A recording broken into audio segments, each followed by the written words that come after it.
তো অনেক দিন ধরেই অনেক আপুরা আমাকে বলতেছিলেন যে আপু একটা বাজার খরচ মানে সংসারে অল্প আয়ের মধ্যে আমরা কিভাবে আমাদের সংসারটার খরচ করে তারপর আমরা সেভিংস রাখতে পারি বা কিভাবে সংসার চালাইতে পারি এইভাবে একটা খরচ দেখানোর জন্য বলছিলেন অনেকে।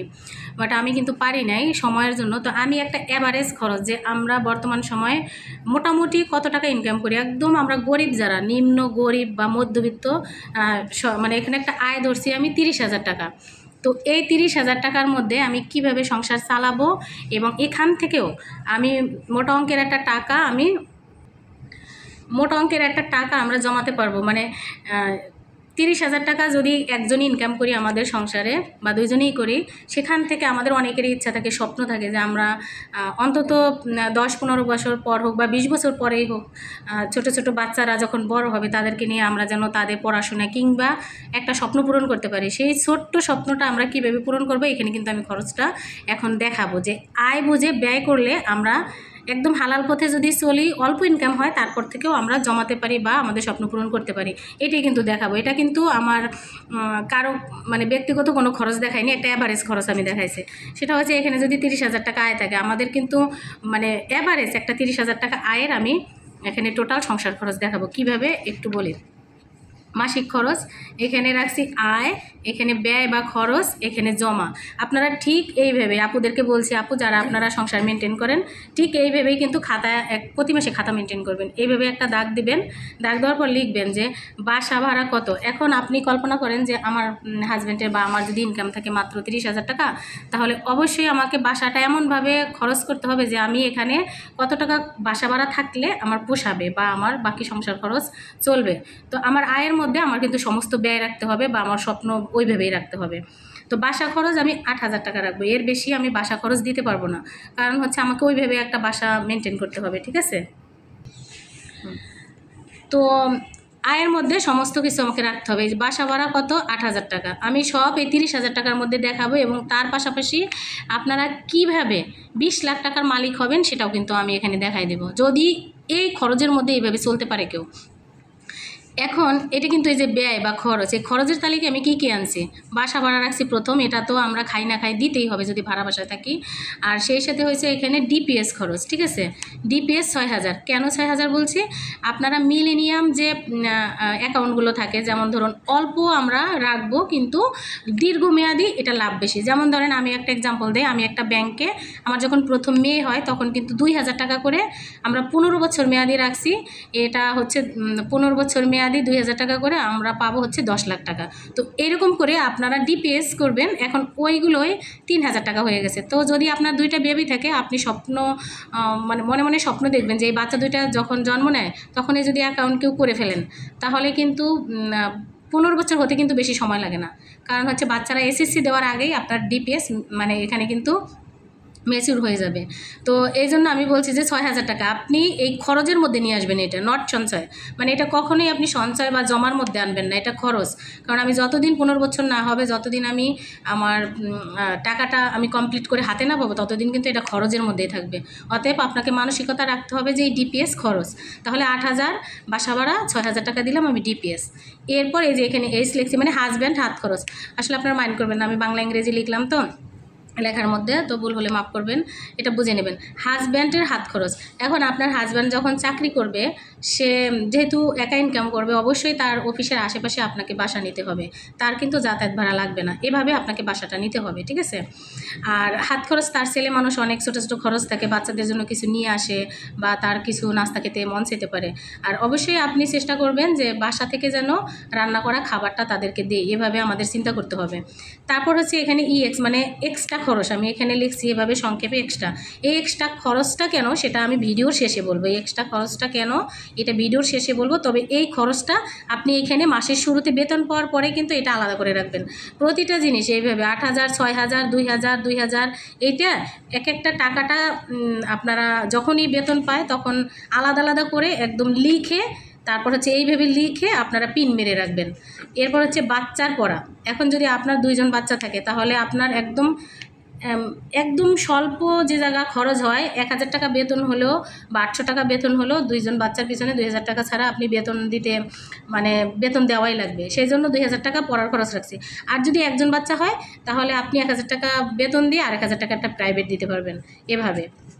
ডিশ বিল, এখন ডিশ বিলটা কেন আনছি যে এত কম আয়ের মধ্যে ডিশ বিলটা কেন রাখবো? অবশ্যই রাখবো, কারণ হচ্ছে আমরা সারাদিনে অনেকভাবে রিক্রিয়েশন নেই, গল্প করি বা অনেকভাবে সময় কাটাই। এখন ছোটো ছোটো বাচ্চারা থাকলে পড়ার পরে কিন্তু তারা একটু কার্টুন দেখতে চায়, এর বাইরে কিন্তু বাচ্চাদের চাহিদা থাকে না। এখন ঢাকা শহর বা যে কোনো শহরমুখী বাচ্চারা কিন্তু খেলাধুলার সময় কম পায়, সঙ্গী পায় না। সেই ক্ষেত্রে আপনি যদি তাকে এই টিভি দেখা থেকেও বঞ্চিত করেন তাহলে তার মানসিক বিকাশ বা তার মেন্টালিটি আপসেট থাকবে, সে কিন্তু ভালোভাবে বড় হবে না, বাইরে যেতে চাইবে, উল্টাপাল্টা চলাফেরা করবে। সেজন্য অবশ্যই ডিশ বিল দিতেই হবে আপনাকে 200 টাকা আমাদের এইখানে। তো এটা হচ্ছে ডিশ বিল 200 টাকা। তো এখন এইখানে এই টোটালটা আপনারা যদি মনে হয় স্ক্রিনশট দিয়ে হিসাব করবেন, যদি ভুল হয় তাহলে তো আপনারা দেখবেন কম বেশি হতে পারে। যাই হোক, আমি হিসাব করছি 20,200 টাকা, ঠিক আছে। এইখানে আমার 30,000 টাকা থেকে 20,200 টাকা কিন্তু খরচ হয়েছে, এটা একদম কমন, বাধ্যতামূলক। আমি খাই না খাই এই খরচটা আলাদা করতেই হবে আমাকে 20,000 টাকা। এই বেতন পাওয়ার সাথে সাথেই 20,000 টাকা আমি আলাদা করে ফেলবো। এটা আমি খাই না খাই যা করি এটা কিন্তু আমাকে দিতেই হবে, কারোর কাছে যেন আমি ছোটো না হই, এই টাকাটা আমাকে রাখতেই হবে সরাইয়ে। এরপরে বাকি আছে কত? 9,800 টাকা, ঠিক আছে। 9,800 টাকার মধ্যে আমি এখন কি করতে পারি দেখুন। এখানে হচ্ছে বাজারটা আমি কিভাবে করব। তো আসলে মানুষের চাহিদার কোনো শেষ নাই, আর সেই সাথে চাওয়ারও কোনো শেষ নাই। তো যে যেভাবে তার লাইফকে মেনটেন করবে সেভাবেই কিন্তু হবে। তো দেখুন এখানে বাজার, এখানে আমি মাংস 8 দিন মাসে রাখছি, মানে মাসে যদি 8 দিন মাংস হয় তাহলে আপনি দেখবেন সপ্তাহে 2 দিন হয়। তো আমি হিসাব করছি এখানে, তো এখানে দেখা গেছে যে 1000 টাকা আমি মুরগির জন্য রাখছি, যে 4টা মুরগি কিনলে আপনি যদি 2 ভাগ করে রাখেন তাহলে সপ্তাহে 2 দিন মানে 8 ভাগ হয় আর কি। তো সেই জন্য এখানে 1000 টাকা বাজেট রাখছি। আমার মনে হয় যারা আপুমনিরা সংসার করেন তারা কিন্তু একটু বুদ্ধি খাটিয়ে করলেই এটা কিন্তু মানে পারা যায়, সম্ভব। এরপর ডিম 12 দিন মাসে, এখানে 12 দিন রাখছি, এই জন্য বাচ্চারা তো ডিম পছন্দ করে। তো এখানে আমি 3 ডজন ডিম রাখছি, 2 ডজন বাচ্চা থাকলে আর 1 ডজন হচ্ছে বড়দের জন্য। একটু কষ্ট হয় জানি, কিন্তু তারপরও কিছু করার নাই। ডিম আমি এইভাবে রাখছি, কম বেশি হতে পারে প্রত্যেকের জন্যই আসলে। তো তারপর চাল 40 কেজি রাখছি, তো এখানে 40 কেজি চাল। তারপর হচ্ছে এখানে মাসে এখানে 50 টাকা কেজি ধরছি, আমি একদম সর্বনিম্ন টাকাটাই ধরছি। তো আপনারা দেখবেন কোথায় এই ধরনের কম দামে চাল পাওয়া যায়, অনেক সময় ট্রাকে বা ভ্যানেও বিক্রি করে। তো এটা বাবদ 2,000 টাকা, ঠিক আছে, 2,000 টাকা। তারপর হচ্ছে মাছ, এবার মাছ রাখছি 12 দিন, মানে 3 দিনে মাছ, সপ্তাহে 3 দিন মাছ।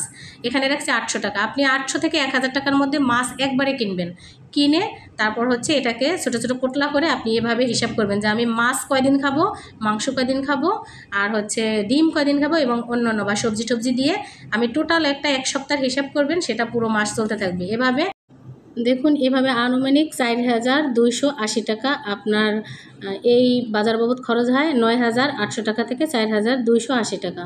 তাহলে আমার 9,800 টাকা থেকে 4,200 টাকা যায়, আমার বাকি থাকে কত? বাকি আছে 5,520 টাকা। এইটা রাখছি অন্য বা ইত্যাদি খরচ। অন্য ইত্যাদি কী খরচ? অন্যান্য ইত্যাদি খরচ হচ্ছে যেমন ধরেন আপনার বাচ্চাদের নুডলস কিনতে হবে, সাবান, তেল, তারপর হচ্ছে হুইল পাউডার, শ্যাম্পু, মানে আদার যে খরচটা থাকে ফ্যামিলিতে, এইটা কিন্তু অন্যান্য 5,200 টাকার মধ্যে, মানে 5,500 টাকার মধ্যে করবেন অন্যান্য খরচ।